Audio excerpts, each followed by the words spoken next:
അറിവും ആനന്ദവും ആഘോഷവുമൊക്കെയായി അമൃത TV സംഘടിപ്പിച്ച കളിയിൽ അല്പം കാര്യമെന്ന സമ്മർ ക്യാമ്പിന് സമാപനമായി. കളരിയും മാജിക്കും സംഗീതവും ഒത്തുചേർന്നതായിരുന്നു നെടുമങ്ങാട് അമൃത കൈരളി വിദ്യാലയത്തിൽ നടന്ന ക്യാമ്പിന്റെ രണ്ടാം ദിനം.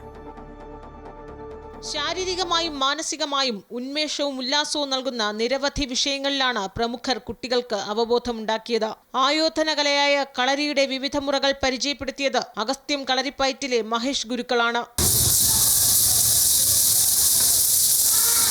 മാജിക്കിന്റെ അത്ഭുത ലോകത്തേക്ക് കൂട്ടിക്കൊണ്ടുപോയ മജീഷ്യൻ മനു പൂജപ്പുരയുടെ മാജിക് ഷോയും ക്ലാസും കുട്ടികൾക്ക് കൗതുക കാഴ്ചയായി.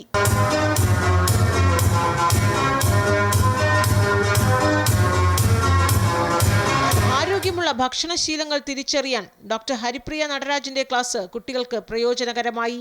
ഡിജിറ്റൽ കാലത്ത് മോജോ ജേർണലിസത്തിന്റെ പ്രാധാന്യത്തെക്കുറിച്ചും വാർത്തകളിലെ ശരിയും തെറ്റും തിരിച്ചറിയണമെന്നതും Amrita TV senior executive editor Krishnakumar വിശദീകരിച്ചു. വാർത്ത അവതരിപ്പിക്കാനും റിപ്പോർട്ട് ചെയ്യാനും ആവേശത്തോടെയാണ് കുട്ടികൾ മുന്നോട്ട് വന്നത്.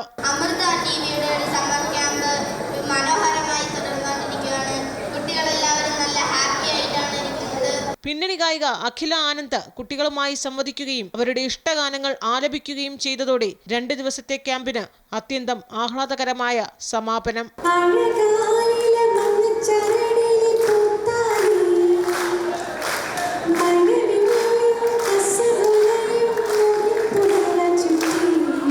TV HR senior manager Radhika, deputy creative head Ajayan K Nair, marketing and distribution senior manager Prakash Babu, deputy manager time sales Indulekha തുടങ്ങിയവർ ക്യാമ്പിലെത്തിയ വിശിഷ്ടാതിഥികളെ പൊന്നാടയും മൊമന്റോയും നൽകി ആദരിച്ചു. അമൃത ന്യൂസ്, തിരുവനന്തപുരം.